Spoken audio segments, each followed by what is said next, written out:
Hello student, I am BK Singh from CDF सैनिक academy and आज हम लोग डिस्कस करेंगे कि यूपी सैनिक स्कूल का फॉर्म का नोटिफिकेशन है और उसका कब तक फिल कर सकते हैं फॉर्म और उसकी लास्ट डेट क्या है।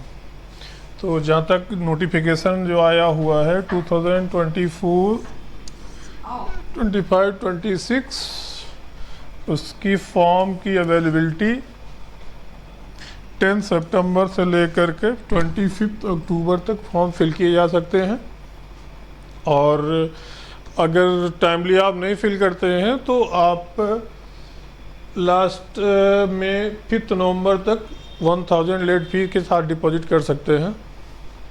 तो कोशिश करें थोड़ा पहले ही भरें, नहीं तो बाद में सर्वर वगैरह की प्रॉब्लम हो जाती है।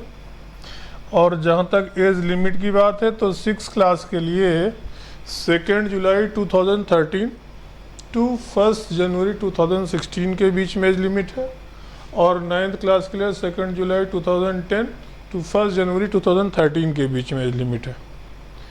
एंड रिजर्वेशंस वगैरह यहाँ पर ओबीसी का 27% है, एससी का 2%, एसटी का 10%।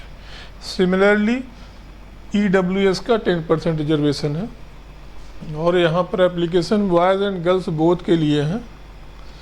और इसमें सबसे पहली कंडीशन है कि बच्चा यूपी का ही होना चाहिए, मतलब इसका डोमिसाइल यूपी का ही होना चाहिए। और इसमें जो डॉक्यूमेंट्स रिक्वायर्ड हैं, स्टूडेंट का आधार चाहिए एंड पेरेंट का भी आधार, एंड बच्चा किस स्कूल में पढ़ रहा है ये भी आपको मेंशन करना होगा। मतलब अगर बच्चा 5th अपीयर्ड है तो वो किस स्कूल में पढ़ रहा है ये भी आपको फॉर्म में मेंशन करना होगा।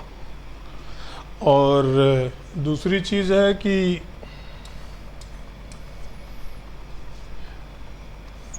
200 मार्क्स का पेपर होगा। और जो यूपी सैनिक स्कूल है पहले सिर्फ लखनऊ में ही था, अब ये गोरखपुर और लखनऊ दोनों जगह है। तो ये जितने भी सैनिक स्कूल हैं, चाहे यूपी सैनिक स्कूल हो, चाहे राष्ट्रीय मिलिट्री स्कूल हो, चाहे IRMC देहरादून हो, चाहे ऑल इंडिया सैनिक स्कूल हो, इन सब का मोटिव क्या है कि बच्चे को प्रिपेयर कराएंगे और प्रिपेयर कराकर उसे एनडीए के लिए मतलब उसको मोटिवेट करेंगे और उसकी एनडीए की प्रिपरेशन और सेना में अफसर बनाने का मोटिव है। तो अगर टाइमली बच्चे 6 क्लास से पहुंच जाते हैं तो उनका ओवरऑल ग्रोइंग बहुत अच्छे से होती है सैनिक स्कूल में, तो उनका एनडीए में सिलेक्शन की पॉसिबिलिटीज़ बढ़ जाती है। और मैक्सिमम स्कूलों में लगभग अगर सैनिक स्कूल्स हैं तो वो लोग टारगेट करते हैं एनडीए के लिए। और एनडीए के साथ साथ अगर 10+2 में बच्चों के 70% प्लस अगर मार्क्स आते हैं पीसीएम में तो वो लोग आगे का भी देख सकते हैं, जैसे टेक्निकल एंट्री स्कीम है, टीईएस है, एयरमैन है, नेवी एसएसआर है, आर्टिफिशियल अप्रेंटिस है। तो सैनिक स्कूल से आगे भी जॉब पाने की पॉसिबिलिटीज़ काफ़ी अच्छी होती हैं। और क्योंकि डेडिकेट ही होते हैं ये एनडीए के लिए, तो वहाँ पर प्रिपरेशन भी एनडीए की कराई जाती है और उसका रिटेन का प्रिपरेशन जैसे होता है उसमें 11th-12th का सिलेबस आता है।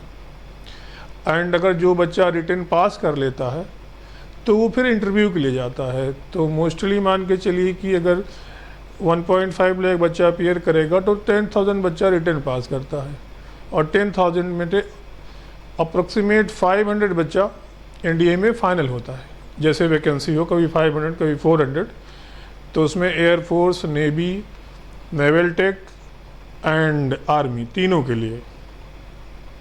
तो आप लोग टाइमली फॉर्म को फिल करें और बच्चे को एक अच्छा फ्यूचर दे सकते हैं इस सैनिक स्कूल के थ्रू। और आगे के अपडेट के लिए हम इसमें जल्दी एक कोई वीडियो बनाएंगे कि फॉर्म को प्रॉपरली कैसे फिल करें। और कोई डाउट हो तो नीचे नंबर दिए हुए हैं, आप हमसे संपर्क कर सकते हैं।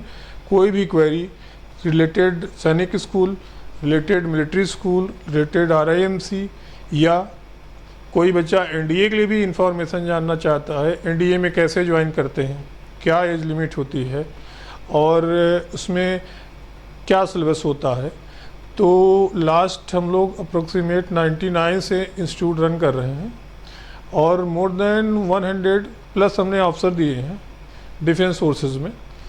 तो हम लोग का एक अच्छा एक्सपीरियंस है, सिर्फ सैनिक स्कूल ही नहीं, एनडीए, सीडीएस, सीपीएफ, किसी भी एग्ज़ाम के लिए। तो अगर जो गार्जियन इसको देख रहे हैं तो वो लोग कोई भी अगर रिक्वायरमेंट उनको लगती है रिलेटेड सैनिक स्कूल, मिलिट्री स्कूल या एनडीए, सीडीएस, कोई भी बच्चे हों तो हम लोग से संपर्क कर सकते हैं, उनको प्रॉपर गाइड किया जाएगा। Thank you very much, have a good day.